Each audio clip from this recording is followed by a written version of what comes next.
Hello बच्चों, नमस्कार। मैं पंकज गंगवार और ये आपका प्यारा सा चैनल सीबी एजुकेशन क्लासेस। अगर आप चैनल पर नए हो तो प्लीज चैनल को सब्सक्राइब करें, लाइक शेयर और कमेंट करें ताकि हम आप लोगों के लिए अच्छे से अच्छे वीडियो और अच्छे से अच्छे लेक्चर, अच्छे से अच्छे टॉपिक आपको लाते रहें। आज हम एक बार पुनः आप लोगों के लिए कॉलिगेटिव प्रॉपर्टी ऑफ सॉल्यूशन लेकर आए हैं। इसमें जो हमारी सीरीज चल रही थी कॉलिगेटिव प्रॉपर्टी की, तो कॉलिगेटिव प्रॉपर्टी में हम परासरण दाब या ऑस्मोटिक प्रेशर के बारे में आपको पढ़ा चुके हैं। पिछले लेक्चर में ऑस्मोटिक प्रेशर के बाद एक प्रॉपर्टी को हमने और डिस्कस किया है, लोअरिंग इन वेपर प्रेशर, यानी कि वाष्प दाब का अवनमन। इसके बाद इसमें दो प्रॉपर्टी जो और शेष बचती हैं। एक प्रॉपर्टी यहां पर है क्वथनांक में उन्नयन और दूसरी प्रॉपर्टी है हिमांक में अवनमन। आज इन दो प्रॉपर्टी पर हम चर्चा करने वाले हैं या हम पढ़ाने वाले हैं, जो कि आपके लिए बहुत महत्वपूर्ण है। इनमें से न्यूमेरिकल प्रॉब्लम हो या थ्योरेटिकल हो, आपके लिए परीक्षा में आती ही है। तो सबसे पहले हम बात करते हैं क्वथनांक में उन्नयन की।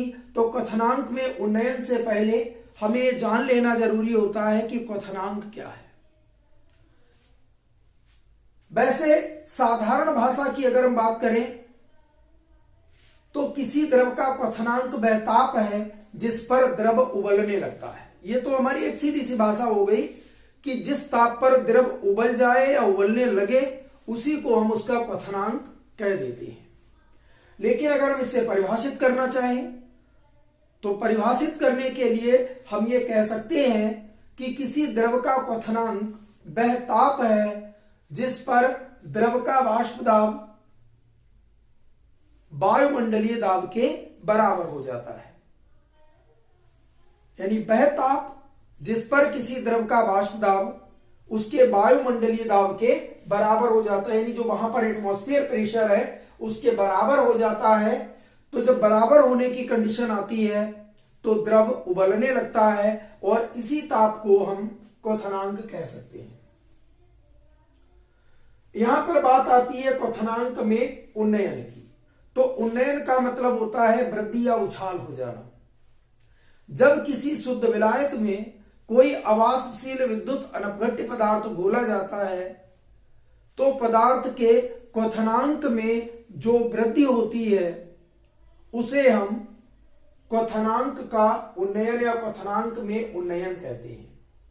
इसका तात्पर्य यह हुआ कि शुद्ध विलायक का क्वथनांक सदैव कम होता है और यदि उस शुद्ध विलायक में किसी अवाष्पशील विद्युत अनपघट्य को अगर घोल दिया जाता है तो घोलने पर जो विलयन बनता है, विलयन का क्वथनांक उसके शुद्ध विलायक से ज्यादा हो जाता है। तो यहां पर अगर हम बात करें क्वथनांक उन्नयन की तो हम इसको रिप्रेजेंट करेंगे डेल्टा टी। अब चूंकि टेम्परेचर बॉइलिंग में भी होता है और टेम्परेचर ही फ्रीजिंग में होता है, तो हम यहां पर इसको अगर टीबी लिख ले तो ज्यादा ठीक होगा, यानी टेम्परेचर डिफरेंस फॉर बॉइलिंग। तो यहां पर टीबी बराबर हम कह सकते हैं कि जो विलयन है उसका क्वथनांक ज्यादा होगा और शुद्ध विलायक का क्वथनांक कम होगा। तो यहां पर हो जाएगा T माइनस टी नॉट या T0 कह सकते हैं। तो T0 जो है यह शुद्ध विलायक का क्वथनांक है, T विलयन का क्वथनांक है और डेल्टा टीवी ये हो जाएगा दोनों के क्वथनांकों का अंतर। तो इसी अंतर को हम कहेंगे क्वथनांक में वृद्धि या क्वथनांक में उन्नयन कहेंगे इसे, क्योंकि यह फार्मूला आपको बता रहा है विलयन का क्वथनांक ज्यादा है और शुद्ध विलायक का क्वथनांक कम है। तो विलेय पदार्थ घोलने पर जो क्वथनांक में वृद्धि हुई है उसी को हम क्वथनांक का उन्नयन कह सकते हैं। इसके बाद एक चीज हम इसमें देखते हैं, क्वथनांक उन्नयन के द्वारा अवाष्पशील पदार्थ का अणुभार ज्ञात करना। एक फार्मूला है जिसके द्वारा हम किसी अवाष्पशील पदार्थ का अणुभार उसके क्वथनांक में उन्नयन की सहायता से ज्ञात कर सकते हैं। तो अगर इस फार्मूले को हम देखें तो ये फार्मूला होता है अणुभार m बराबर हो जाएगा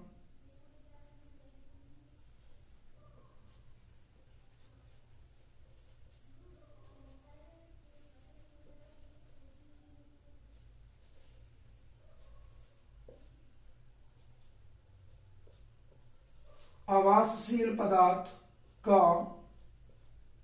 अणुभार।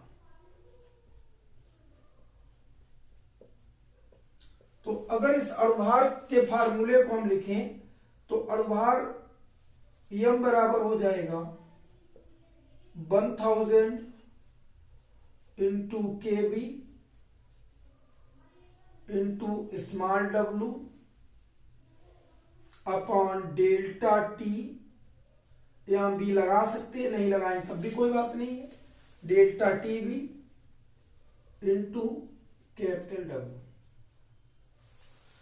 तो यहां यम जो है वो अणुभार है, केबी जो है इसके लिए हम मोलल उन्नयन स्थिरांक कह सकते हैं, मोलल एलिवेशन कांस्टेंट केबी मोलल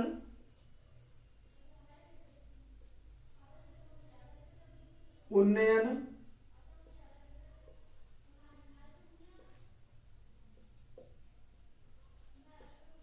स्थिरांक, मोलल उन्नयन स्थिरांक। स्मॉल w जो है ये अवाष्पशील पदार्थ का ग्राम भार है, अवाष्पशील पदार्थ का ग्राम भार। डेल्टा TB क्वथनांक में उन्नयन को प्रदर्शित करता है और कैपिटल W जो है ये विलायक का भार है। तो हम यहां स्मॉल w बराबर लिख सकते हैं विलेय का भार।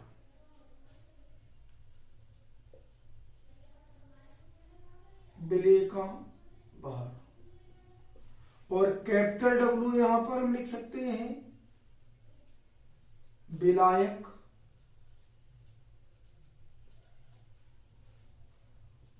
का भार।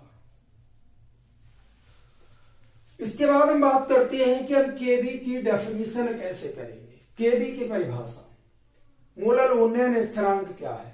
देखिए मोलल उन्नयन स्थिरांक को अगर हम परिभाषित करें तो हम ये कह सकते हैं कि 1 किलोग्राम विलायक में, ये हमें ध्यान रखना है क्योंकि यहां पर दो वर्ड आते हैं, एक मोलल उन्नयन स्थिरांक होता है, एक मोलर अथवा ग्राम अणुक उन्नयन स्थिरांक होता है।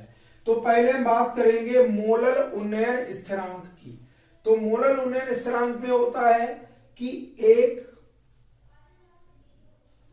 किलोग्राम विलायक में किसी अवाष्पशील विद्युत अनपघट्य पदार्थ का 1 मोल घोलने पर क्वथनांक में जो उन्नयन होता है या क्वथनांक में जो वृद्धि होती है उसे मोलल उन्नयन स्थिरांक कहते हैं।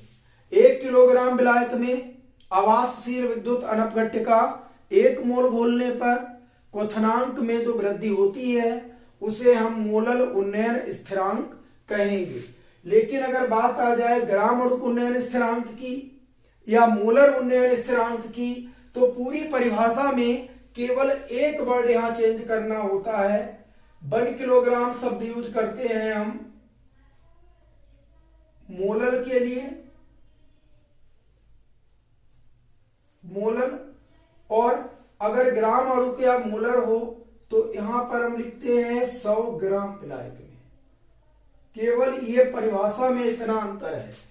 अगर कहें कि ग्राम अणुक उन्नयन स्थिरांक क्या होता है या मोलर उन्नयन स्थिरांक क्या होता है तो हम ये कह सकते हैं कि 100 ग्राम विलायक में किसी अवाष्पशील विद्युत अनपघट्य का 1 मोल घोलने पर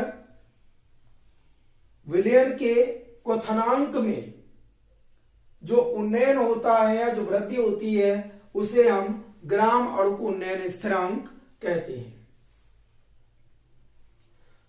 अब इसके बाद हम बात करते हैं हिमांक अवनमन की। तो देखिए हिमांक अवनमन की बात करेंगे सबसे पहले हिमांक क्या होता है? किसी द्रव का हिमांक वह ताप है जिस पर द्रव ठोस के रूप में जम जाता है या ठोस में परिवर्तित हो जाता है। लेकिन दूसरी तरह से अगर इसकी हम परिभाषित करना चाहें तो हम ये कह सकते हैं कि किसी द्रव का हिमांक वह ताप है जिस पर द्रव की ठोस अवस्था का दाब उसके वायुमंडलीय दाब के बराबर हो जाता है। ठोस अवस्था का दाब जो है जब वायुमंडलीय दाब के बराबर हो जाए तो द्रव जमना शुरू हो जाता है, और जब जमना शुरू हो जाए तो जिस ताप पर यह प्रक्रिया होती है उसी को हम हिमांक कह सकते हैं। इसके बाद में बात करते हैं हिमांक में अवनमन की। तो किसी भी शुद्ध विलायक में अगर कोई अवाष्पशील विद्युत अनपघट्य पदार्थ घोला जाता है तो हिमांक में जो गिरावट होती है या जो कमी होती है उसे हम हिमांक का अवनमन कहते हैं। अब मान लीजिए कि किसी विलयन का हिमांक T और शुद्ध विलायक का हिमांक T0 है। तो चूंकि हिमांक में गिरावट यहां हो रही है तो हम इसी फार्मूले में थोड़ा सा अगर चेंज कर लें, शुद्ध विलायक का हिमांक T0 यानी इसकी वैल्यू उच्च होगी और विलयन बनने के बाद इसमें कुछ गिरावट हो जाएगी तो ये वैल्यू ज्यादा होगी, और विलयन का हिमांक डाउनवर्ड होगा या कम होगा, नीचा होगा।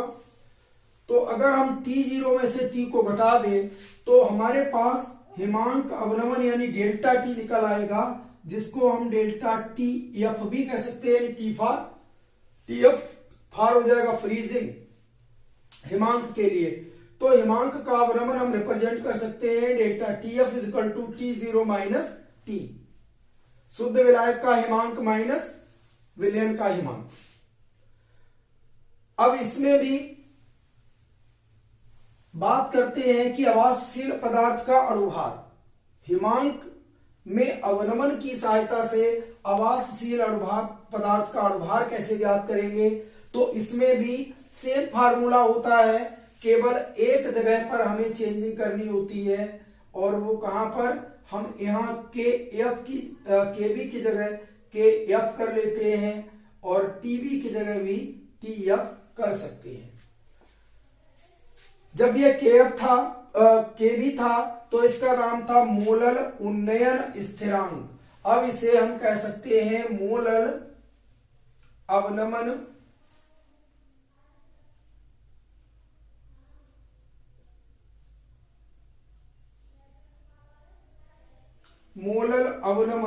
स्थिरांक।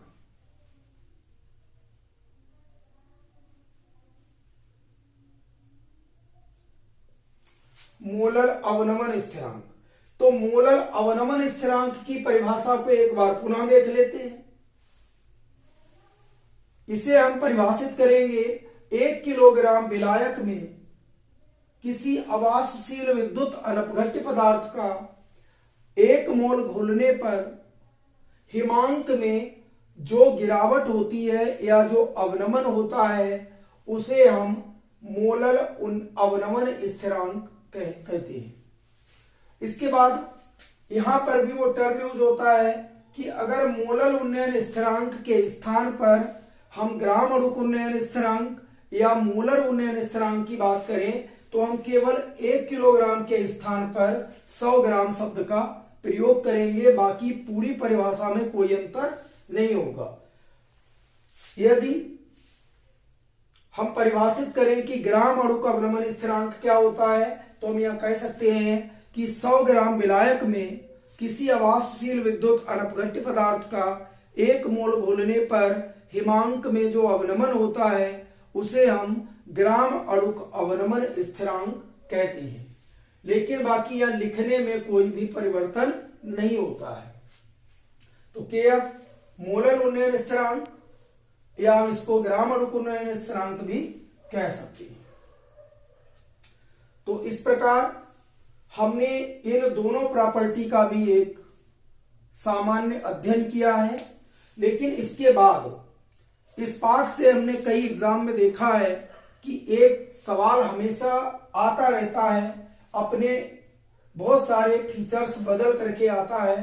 तो उस सवाल को जरा हम एक देख लेते हैं और उस टाइप का एक सवाल अगर आप समझ लेते हो तो मैं उम्मीद करता हूं कि शायद आपसे कोई भी सवाल उस तरह का एग्जाम में गलत नहीं होगा। तो हम सवाल आपके लिए दे रहे हैं। जैसे हमारे पास एक क्वेश्चन है, one M glucose,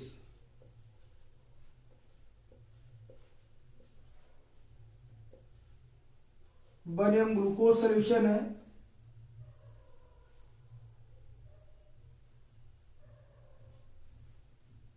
one M urea solution है।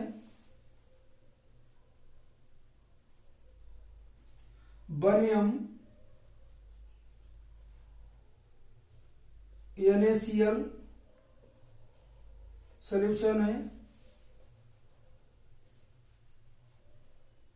वन एम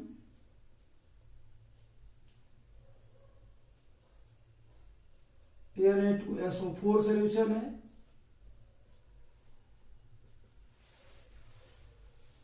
इसमें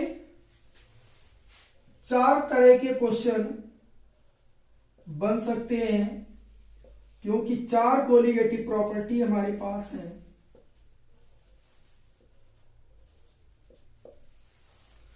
जैसे मान लीजिए आपसे यह पूछा जाए कि इन सभी विलयनों में किस विलयन का परासरण दाब सबसे अधिक होगा। ये 4 विलयन आपको दे रखे हैं। वन एम ग्लूकोज विलयन है, वन एम यूरिया विलयन है, वन एम NaCl विलयन है और वन एम Na2SO4 विलयन है। तो इनमें से किस विलयन का परासरण दाब सबसे अधिक होगा? क्वेश्चन यहां पर बन जाता है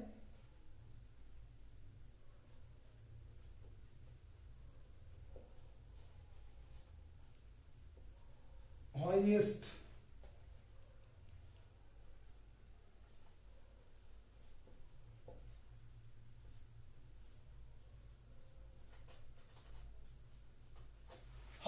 ऑस्मोटिक प्रेशर, किसका परासरण दाब सबसे ज्यादा है। या आपसे पूछ लिया जाए कि किसका वाष्प दाब सबसे कम है। एक क्वेश्चन, किसका वाष्प दाब सबसे कम होगा, लोएस्ट।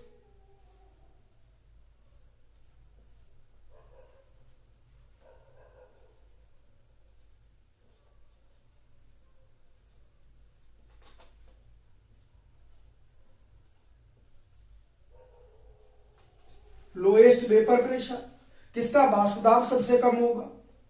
तीसरा क्वेश्चन इसमें बन सकता है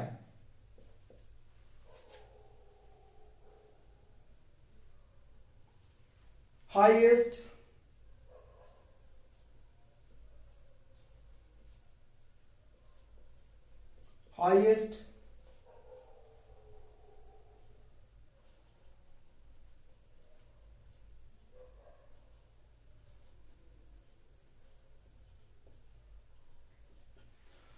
बॉइलिंग पॉइंट और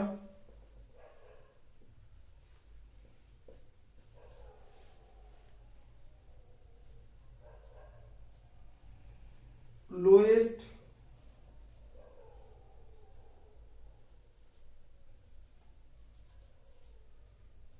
फ्रीजिंग पॉइंट। इनमें से हाईएस्ट ऑस्मोटिक प्रेशर किसका है, लोएस्ट वेपर प्रेशर किसका है यानी वाष्प दाब किसका सबसे कम है, क्वथनांक किसका सबसे ज्यादा है और हिमांक किसका सबसे कम है यानी किसका सबसे डाउनवर्ड है। मैंने आपको इस पाठ के प्रारंभ में ही ये बताया था कि कोलिगेटिव प्रॉपर्टी ऐसी प्रॉपर्टी होती है, यानी अनुसंख्य गुण ऐसे गुण होते हैं जो विलयन में उपस्थित कणों की संख्या पर निर्भर करते हैं। विलयनों में दो तरह के कण होते हैं, अणु होते हैं और आयन होते हैं। अणु उन विलयनों में होते हैं जो पदार्थ विलयन में आयनित नहीं होते हैं या डिसोसिएट नहीं होते हैं, तो उनमें अणु देखे जाते हैं। और जिन पदार्थों का आयनन हो जाता है उनके विलयनों में विपरीत आवेशित आयन मौजूद होते हैं। तो यहां हम बात करें, देखिए ग्लूकोज जो है इसका आयनन नहीं होगा और इसकी सांद्रता भी जितनी है यानी 1 मोल प्रति लीटर है तो 1 मोल प्रति लीटर ही बनी रहेगी। इसके बाद यूरिया की बात करें तो यूरिया भी आयोनाइज नहीं होता है, तो इसमें भी 1 मोल स्ट्रेंथ है और 1 मोल ही बनी रहेगी, स्ट्रेंथ चेंज नहीं होगी, यानी नंबर ऑफ पार्टिकल इसमें वेरी नहीं करेंगे। तो यहां पर सांद्रता में कोई परिवर्तन नहीं है, यहां पर कोई परिवर्तन नहीं है। लेकिन अगर हम बनियम NaCl की बात करें तो यहां जब इसे जल में डिजॉल्व किया जाएगा यानी सोल्यूशन बनेगा तो यहां पर Na पॉजिटिव और Cl निगेटिव यानी दो तरह के इसमें आयन देखे जाएंगे। यानी NaCl का जो अणु है वो Na पॉजिटिव और Cl निगेटिव आयनों में टूटेगा, जिसके कारण यह नंबर ऑफ पार्टिकल जो है डबल हो जाएंगे, यानी 1m स्ट्रेंथ ये रिप्रेजेंट करेगा और 1m ये रिप्रेजेंट करेगा। तो अभी तक जो 3 विलयन आपने चेक किए हैं उनमें इन दोनों की जो प्रॉपर्टी है, चारों प्रॉपर्टी इन दोनों में ये बराबर रहेंगी। लेकिन इसके बाद यहां पर स्ट्रेंथ जो है वो डबल हो रही है, यानी यहां बनियम Na पॉजिटिव बनियम Cl निगेटिव, तो यहां पर 2m हो रहा है। तो यहां पर जो ऑस्मोटिक प्रेशर है वो सबसे ज्यादा देखने को मिलेगा, लोएस्ट वेपर प्रेशर भी है वो भी इसी में मिलेगा, हाईएस्ट वेपर है वेपर प्रेशर बॉइलिंग पॉइंट वो भी इसी में अभी देखने को मिलेगा, और लोएस्ट फ्रीजिंग पॉइंट यानी इन दो से ज्यादा ये भी प्रॉपर्टी यहां पर देखने को मिलेगी।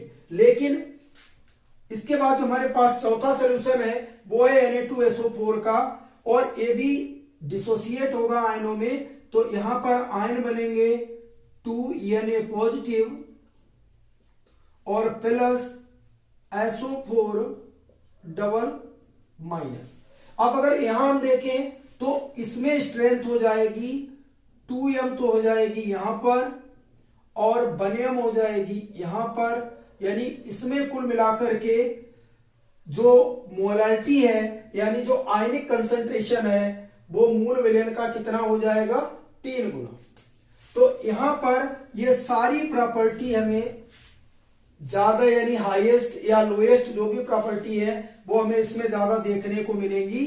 तो इन सभी के लिए जो आंसर होगा वो हमारा डी ऑप्शन सही होगा, यानी जिसमें आयनों की संख्या ज्यादा है, यानी जिसमें मोलरिटी रिजल्टेंट ज्यादा आ रही है, तो उस विलयन में ही हाईएस्ट ऑस्मोटिक प्रेशर देखने को मिलेगा, लोएस्ट वेपर प्रेशर देखने को मिलेगा, हाईएस्ट बॉइलिंग पॉइंट देखने को मिलेगा और लोएस्ट फ्रीजिंग पॉइंट हमें वहां पर देखने को मिलेगा। तो इस तरह का सवाल जो है वो प्रतिवर्ष आता है कि निम्न विलयनों में से किस विलयन का परासरण दाब सबसे ज्यादा होगा। यह आपसे पूछा जा रहा है कि किसका वाष्प दाब सबसे कम होगा या किसका बॉइलिंग पॉइंट सबसे ज्यादा होगा या किसका फ्रीजिंग पॉइंट यानी हिमांक सबसे डाउनवर्ड होगा यानी सबसे कम होगा।